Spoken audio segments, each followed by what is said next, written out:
Hi, this is Mike Essen, South Florida's conservative voice. We have a very special and very informed guest today. He was someone I endorsed for Congress in district in Palm Beach County. He's an author, he's a conservative, and he's a great political analyst and commentator, my friend Mike Vilardi. Mike, welcome to the Mike Essen Show. Hey, Mike, I'm so thankful to be on your show. Good to see you. Great to have you as well. Well, I want to talk about the midterms. That's what's on people's minds a lot today. You hear about in the barbershops, the talk shows, the football games, wherever you go. Please tell us your thoughts on, start with Florida governor's race, Democrats, Republicans, and what you see possibly transpiring. Well, as far as the midterms go, it's all going to depend on the price of gas a month or two from now. If Trump is able to get gas down to about $2.50 a gallon from the $4 it currently is, I think the Republicans have a real good shot of staying in power. If he can't, then it's just going to be an angry vote against the Republicans, and the Democrats are going to sweep the House. Right. Back to the governor's race in Florida. Do you think the likely candidates are David Jolly and Byron Donalds? Well, I think Donalds has a lot of money. He has Trump's endorsement, and in the polls, he's just cleaning house. Now let's just create a hypothetical here, and let's say the Democrats, the price of gas don't go up. Do you see a Governor Jolly in the making, or do you think Donalds will still take him? Because it is a statewide election. We're still a red state, but people do get angry. Here's what it comes down to. I think there's information about Donalds that would come out during the general that's not going to come out during the primary that could be very damaging to him. Mm-hmm. And that could give us the first Democrat in 20 years. Since Charlie Crist. Since Jolly used to be Republican. And I'll ask you a question about that. We have a big Republican majority in the state legislature. Do you see that that Governor Jolly would have a hard time getting things done, or do you think his progressive agenda might go down people's throats?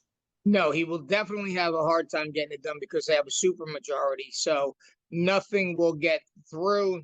He'll be able to use his governor's powers, but he won't be able to pass any legislation that would be substantial. From your lips to God's ears, I don't like what the man stands for. Let's go to the Senate race here. We have Ashley Moody and Alex Vindman. Last I saw, they were tied. The price, would you say it's as simple as if the price of gas goes down, it's Senator Vindman, and we can reelect Moody if the price goes up, or do you think there's more to it than that, Mike? I think it's more to it than that, because in Florida you have basically they passed the Save America Act in Florida. Mm-hmm. You have to have an ID. They limited the vote, the mail-in ballots, and I think those two things are going to keep the Democrats down substantially. Plus, you have more Republican registrations now in Florida than you did. Now it's a Republican state as opposed to it being a Democratic state just a couple of years ago. And so I think that Moody is going to retain the Senate seat. I also think that Vindman is not a great candidate. He's basically out there on the anti-Trump vote. That's what he's looking for. But there's not enough Democrats in Florida to overcome Moody getting reelected. Mm-hmm. Let me start with let's talk about the midterms in general. Let's say the Democrats take over both the House and the Senate. What do you see happening in the political news? Well, it's going to be impeach, impeach, impeach, and that's all you're going to have for 2 years. I mean, the Democrats have no plan to help the American people. They're moving to a socialist communist agenda. They want to see America fail. Communism is against capitalism. It is the direct opposite. Just like Satan is directly opposed to Christ. You have an exact opposite effect. They don't want the same things we do. They want to give out free stuff, keep themselves elected, tax the rich, right, until they go take their money and go somewhere else. And we see these effects. Look at California.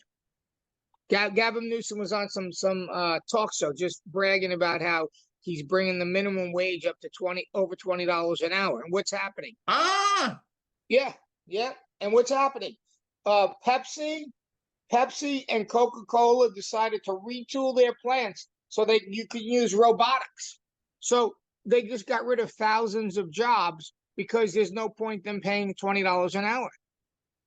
So he's destroying the job market instead of helping the people.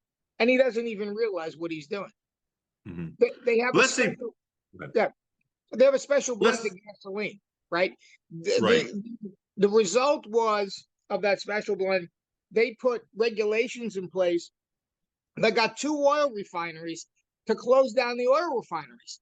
Now, the gas that's coming in starting in July 1st, next week, has to be imported from Europe. They're going to be paying $10 a gallon. And he'll try and blame Trump, of course. But the bottom line, it was their own stupid regulations that caused these refineries to shut down. He was warned. He said, don't do it. We can't comply. It's too costly. We'll just shut down the refinery. Mm-hmm. And that's what they did. This guy is like Medusa looking at people turning to stone. He touches everything, it turns to dirt. He is dangerous and evil. I want to talk about, for instance, what if the gas prices go down and we have Republicans win? What do you see happening to this country? Well, I think that'll be a big help. I think they'll be able to do things like make Social Security tax-free, which is something Trump wanted to do, but because he didn't have enough people to, that they had where they could do it outright and get the legislation passed. So instead of just having a $6,000 deduction, that if you're a senior citizen, you'll have tax-free Social Security, which would really help senior citizens tremendously. And I think that you'd have some other, you'd pass the voter ID law, which is absolutely necessary. How could you, unless you obviously want to cheat and cheating helps you, why wouldn't you want people to have ID when they went to vote? Tell me. I'm on your side. I can't get the progressives are very backwards on this. And to call it racist, I want to say is just ridiculous. To ask someone to get an ID to go to a club, they never say it's racist. To get an ID to pay a paper to get on a field trip or your ears pierced, not racist. Suddenly the thing that changes the free world, that's racist. It's ridiculous. Well, okay, where does racism come from? Page 47 of the Commune Manifesto. Whenever they attack you on issues you can't defend, say it's racism. And that's exactly what they do, because that's all they have. They don't have a better idea. They just want to stay in power. And because their policies are so bad, look at Chicago, look at LA, look at New York City. Tell me, would you want to move there to any of those places? Never in a million years. No. I'd rather live in another country where it's more conservative, honestly. I love this country more than anything. Right, exactly. Look at Seattle. It's not the America I grew up in. No, it's not. We've gone full blown communist, and every time you put a communist in office, it destroys the place. If you look, Mike, at Cuba, the way it started, and the way Democrats are starting now, abolish the police, promising free education, college education, free medical care, deja vu all over again, as Yogi Berra said. You agree with that? Of course I do. And because here's the reason. First of all, communism is a very anti-God system. Okay, in the Bible, if you read the Bible, especially in the Old Testament, right, the Psalms, the Proverbs, it says if you put your hand to the plow, you'll prosper. Right? The lazy man puts his mouth and he doesn't even sop the dish. God tells people you have to work, and when you work, there's a blessing. When you don't work, there's not. Communism encourages you to sit home, collect benefits, and do nothing. It stops production. So why are you going to go to work making, let's say at a factory like Coca-Cola, right, for $10, if you could sit home and make more money getting food stamps, unemployment, Section 8 housing? There's no reason to produce. And look at Venezuela. Venezuela was the most prosperous country in South America until the communists took over. And then it became the poorest. Right? Look at Mandani in New York City. What does he want to do? He wants to seize buildings. In other words, you put your hard work and sweat, you buy a building, you're looking to rent it out, make some money, right? Make it better. And this guy wants to come and take it from you, give you nothing. I want to say something about that, Mike. If I would have seen Mondami in a movie 30, I've reviewed films for many years, in a movie 30 years ago, or Panda for being unrealistic. This guy is an embarrassment. He's out and out communist. He's out and out anti-Semite. He's scary. Yes, he is. I want to go to something else. Do you think that if you had to predict gas prices with Salami Mike here, Prophet, do you think gas prices will go down or not? If you had to guess, and what are your reasons for against?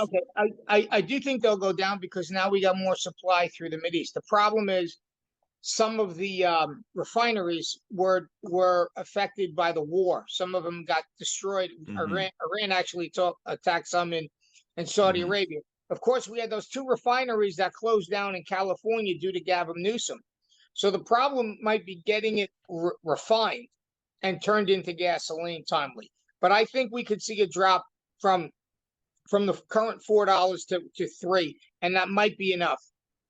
Because people have to realize that we couldn't allow Iran to have a nuclear weapon, because I've had the opportunity to sit down with 2 Muslim terrorists. Okay, one was Kamal Salim, who wrote the book Blood of Lambs. He came here and he planned the Islamic takeover of America, and the other was Zachariah Anani, who killed 234 people committing jihad. Okay, so I want to explain to you how Islam works. Please do. If you're a Christian or if you're Jewish, right? If you're Jewish, you have sacrifice, right? You sacrifice cattle, you sacrifice. If you're a Christian, you believe that Jesus Christ paid the price for your sins on the cross, okay? And he paid for your sins. In Islam, they believe that if you're a good person, Allah will weigh your good deeds against your bad. And if you're a good person, by, I don't know whose standards, you make it into Allah's paradise. But if you're not, you can commit jihad. And by committing jihad, you kill the infidels, those who oppose to Islam, which are the Christians and the Jews. And you bring their skulls before Allah and you say, Allah, look at my sacrifice. Look what I've done for you. I killed these Christians. Allow me entrance into your kingdom. So when you see a terrorist attack, okay, like 9/11, the reason they go for many people instead of just one is they want to make sure that their mother, their father, their sister, their brother, and all their friends are covered by all the people they kill. Okay? And you know what's scary about this, Mike? I want to say something. The left will not even acknowledge that if a terrorist is Muslim. If you say that, I've heard interviews, many, you probably had some. I've had some on my old show, and you say, what do these people have in common? They will not answer the question. But of course, if it's Christians or Israel, they can't. If they bash them all as much as they want to, they never take a break for the program. You agree with that? Yes. I want to ask you about ballot initiatives. Are there any ballot initiatives in Florida or coming up in Florida that you have opinions on, or that my audience may want to know about? Well, I think the real estate tax, if we can get rid of real estate tax and do it in a way that would really help the senior citizens, I think that would be a great thing. I think it's a good concept. I mean, the fact that, you become a senior citizen and you get to be 70, 80 years old, you can no longer work and you can't keep up with the taxes and you lose your home for that is a true tragedy. It's happening a lot more in New York and California where the taxes are much higher.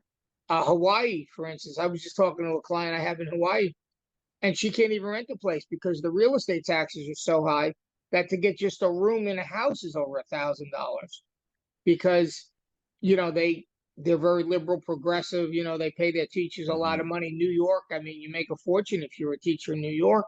And at what cost? I mean, when I was living in New York, I got rid of my house in 2012. I was paying $9,500 in property taxes, and it was a 1,400, 1,500 square foot house. Now I live in a 2,600 square foot house, a 5-bedroom, and my taxes are $4,500. So I have a house that's almost twice as big and paying half the taxes, and that's in 2026. Is there any other ballot initiatives? Like, I hope the marijuana bill, the marijuana and abortion aren't coming back. So please tell me tell me the truth, but I hope they're not. Yeah, I don't think so. I don't think either one of those would win. Thank God we got our way on that. That's fine. We got to realize we had an influx of people, and most of them decided to register as Republicans, and now we have more Republicans registered in the state of Florida than Democrats, and that's very, Mhm. very helpful. I want to ask you. I want to ask you before I ask you something about. I want to get. I might ask you to predict 2028, but I do want to touch on it for after I ask this question. Yeah. You know, Vivek Ramaswamy's running in Ohio. There's talk about Texas turning red. There's Ray Abbott's running for re-election. Do you see any surprises in the country, Florida or otherwise, that may make people's hair stand up? You know, I don't have much myself. Well, I wrote. You can see the book here. I don't know if Unexpected Mm-hmm. Assignment, right? And this Mm-hmm. is on Bible, based on Bible prophecy. And there's a prophecy that is called the rapture, the catching up of the saints. Okay. Mm-hmm. It's kind of happened once before. It happened in Matthew 28 verse 52, Matthew 27 verse 52, when Christ had died on the cross, and all the righteous dead came out of their graves, and they went to Jerusalem and appeared to many people. Right, the dead in Christ. Okay, that's what that event is. When that happens, right? I'm sure you've heard of it. Nicolas Cage did a movie called Left Behind, where he's an airline pilot, and all of a sudden I've this heard of event it. I'm happens. familiar with Okay, it. so that will change America in the world overnight. When that event happens, and I write about it in my book, there's a